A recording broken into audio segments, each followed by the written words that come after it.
Hi friends, welcome back to my channel. ఈరోజు మనం biryani recipe తెలుసుకుందాం, అది కూడా చెక్క లవంగం లేకుండానే. ఈ రెసిపీ ఎలాగో చూసేద్దామా. సో ఫస్ట్ నేను బాస్మతి రైస్ తీసుకున్నాను, అది 2 అవర్స్ నానబెట్టుకున్నానండి. నానబెట్టుకుంటేనే మీకు రైస్ అనేది సాఫ్ట్గా వస్తుంది, చాలా బాగుంటుంది తినడానికి. అండ్ నెక్స్ట్ ఆనియన్స్, అల్లం వెల్లుల్లి పేస్ట్, కొత్తిమీర అండ్ టొమాటో, ఆనియన్స్ అన్నీ రెడీ చేసి పెట్టుకున్నాను, చూసారు కదా. సో ఇప్పుడు ఒక ప్యాన్ తీసుకొని ఒక 3 to 4 టేబుల్ స్పూన్స్ ఆయిల్ వేసుకున్నాను. అందులో నేను 4 to 5 ఇలా స్లైసెస్లా కట్ చేసుకోవాలండి, స్లిట్స్లా కట్ చేసుకోవాలి మిర్చి అనేది, అప్పుడే బాగుంటుంది బిర్యానీలోకి. సో నేను అలాగే కట్ చేసుకున్నాను. నేను ఇక్కడ 5 మిర్చీస్ తీసుకున్నాను. మీరు కావాలంటే ఇంకో 2 ఎక్స్ట్రా తీసుకోవచ్చు, అంటే మీరు స్పైసీ లవర్స్ అయితే. నేను పిల్లలు కూడా తినాలి కాబట్టి మీడియం స్పైస్లో చేస్తున్నాను, సో 5 తీసుకున్నాను. అండ్ అవి కొంచెం వేగాక ఆనియన్స్ వేసానండి. ఆనియన్స్ కూడా నేను కొద్దిగా తీసుకున్నాను, ఎక్కువ తీసుకోలేదు. అండ్ ఎక్కువ తీసుకుంటే మీకు బిర్యానీ స్వీట్ వచ్చేస్తుంది, సో నేను ఎక్కువ తీసుకోలేదు, టేస్ట్ మారకూడదు, జస్ట్ ఫ్లేవర్ కోసం కొన్నే తీసుకున్నాను. అండ్ ఇవి బాగా మగ్గనివ్వాలి కాసేపు.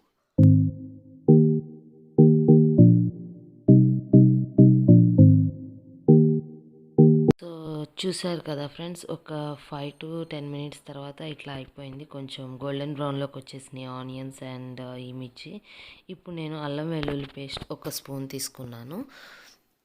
ఇది మరీ ఓవర్గా తీసుకోవద్దు ఫ్రెండ్స్, అల్లం వెల్లుల్లి పేస్ట్ అనేది. ఫ్రెండ్స్ ఎప్పుడైనా సరే ఇట్లాంటివి మీడియం ఫ్లేమ్లో మీరు కుక్ చేసుకోవాలి. హై ఫ్లేమ్లో పెట్టేశారంటే మాడిపోతాయి, అస్సలు టేస్ట్ బాగోవు. మీకు టేస్ట్ బాగుండాలంటే ఎప్పుడైనా సరే మీడియం ఫ్లేమ్ పెట్టచ్చు, వీటికి ఏం కాదు. అండ్ కంటిన్యూస్గా స్టిర్ చేసుకుంటూ ఉండాలి, లేకపోతే మాడిపోతే. చూసారా, అల్లం వెల్లుల్లి పేస్ట్ వేయగానే మీకు కొంచెం అడుగంటేస్తుంది. సో నేను ఇంకొంచెం ఆయిల్ తీసుకున్నాను అండ్ దీన్ని కంటిన్యూస్గా స్టిర్ చేయాలి అల్లం వెల్లుల్లి పేస్ట్ వేసాక, ఎందుకంటే అల్లం వెల్లుల్లి పేస్ట్ అనేది ఆయిల్ లేకపోతే ఈజీగా అంటుకుపోతుంది. ఇలా కంటిన్యూస్గా స్టిర్ చేయండి. అండ్ స్టిర్ చేశాక ఇప్పుడు అల్లం వెల్లుల్లి పేస్ట్ స్మెల్ అనేది, ఫ్లేవర్ బాగా పట్టేసింది ఆనియన్స్కి అండ్ మిర్చికి. ఆ రా స్మెల్ తగ్గిపోయాక మీకు అర్థమైపోతుంది, చూడండి కలర్ ఎలా మారిపోయింది అండ్ రా స్మెల్ కూడా తగ్గిపోయింది.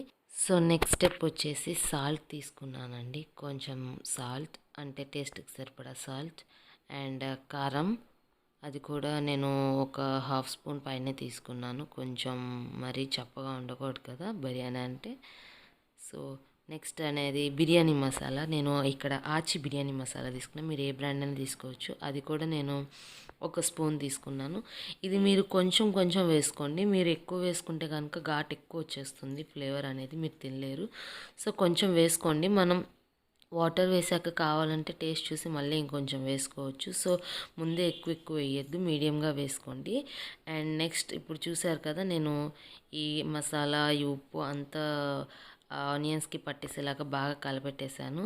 నెక్స్ట్ వచ్చేసి నేను ఇక్కడ క్రీమ్ తీసుకున్నాను, లేకపోతే మీకు క్రీమ్ లేకపోతే పెరుగు తీసుకోవచ్చు, లేకపోతే పాలమీగడ ఉంటుంది కదండి, ఫ్రిడ్జ్లో పెట్టాక పాలమీగడ చాలా సాఫ్ట్గా వస్తుంది, ఆ పాలమీగడ అయితే యూజ్ చేయొచ్చు మీరు, టేస్ట్ బాగుంటుంది. అప్పుడు ఫ్లేవర్స్ అన్నీ ఈక్వల్ అవుతాయి, ఘాటుగా లేకుండా. సో కొంచెం కొత్తిమీర వేసాను, బాగా కలిపెట్టేశాను. సో ఈ ఫ్లేవర్స్ అన్నీ బాగా మిక్స్ అయిపోయాక మనకి బిర్యానీలోకి మసాలా రెడీ అయిపోయింది కదా.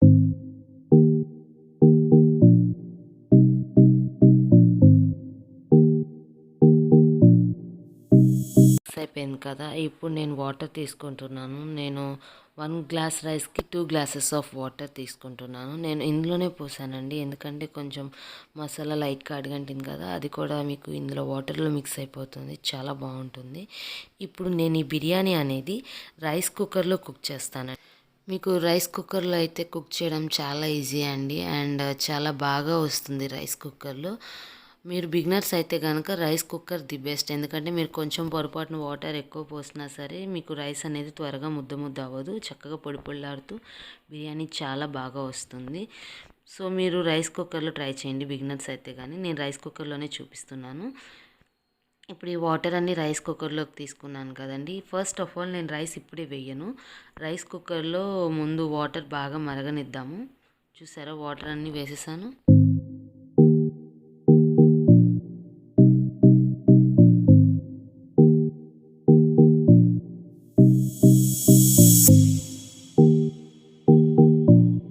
సో చూసారు కదండి, వాటర్ కాసేపటికి ఒక 5 మినిట్స్ తర్వాత ఇలా మరిగిపోతాయి. మరిగిపోయాక మీరు ఈ స్టేజ్లో కావాలంటే టేస్ట్ చూసుకోవచ్చు. వాటర్ అనేది మీకు సాల్ట్ కానీ మసాలా కానీ సరిపోతే ఇంకొంచెం వేసుకోవచ్చు. నేను ఇందాక వేసింది అయితే మీడియం స్పైస్ కోసం. ఇప్పుడు మనం ఇందాక రైస్ వాటర్ తీసేసి పెట్టుకున్నాం కదా, అవి వాటర్ లేకుండా వేయండి.